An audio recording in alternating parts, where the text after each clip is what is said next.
ఈ fake evidence create చేస్తున్న వారిని ఎందుకు అరెస్ట్ చేయడం లేదు? అదే బ్రదర్, ఎందుకు అరెస్ట్ చేస్తలేరు? వాళ్ళు అట్లా పొద్దుగాలు వేస్తే అట్లా మీడియాలో చెత్త నింపొద్దు అని ఎందుకు చెప్తలేరు పోలీసులు? మనం క్రిటికల్ క్వశ్చన్స్, అది యాక్సిడెంట్ లెక్క చూపెట్టేది అన్నిటి మీద ఎక్స్ప్లెనేషన్ ఇస్తుండు ఆ పోలీస్ ఆయన, ఎస్పీ గానీ లేకపోతే ఐజీ గానీ. ఏదైతే ఆయన ఇది ఎట్లా ఆ వెహికల్ వచ్చి ఆయన మీద ఎట్లా పడినది, ఇది యాక్సిడెంట్ కాదు హత్య అని చెప్పేటి ఏమైనా మనం విలేకరులు కానీ సామాన్యులు అడిగితే చెప్తలేడు సమాధానం. మేము ఇన్వెస్టిగేషన్ చేయాలి, మాకు ఇంకా పూర్తి రిపోర్ట్ రాలేదు అని సమాధానాన్ని దాటవేస్తున్నాడు. కానీ ఆ క్రిటికల్ క్వశ్చన్, అది హత్య అనడానికి ఉన్న మన దగ్గర ఉన్న అనుమానాలు ఆధారాలని వాటిని అడిగితే ప్రశ్నకు సమాధానం చెప్తలేడు పోలీసులు.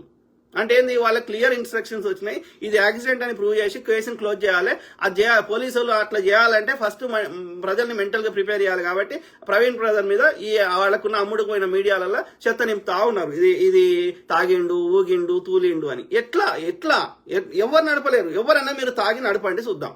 మీరు 300 కిలోమీటర్లు నడపగలుగుతారా చూద్దాం.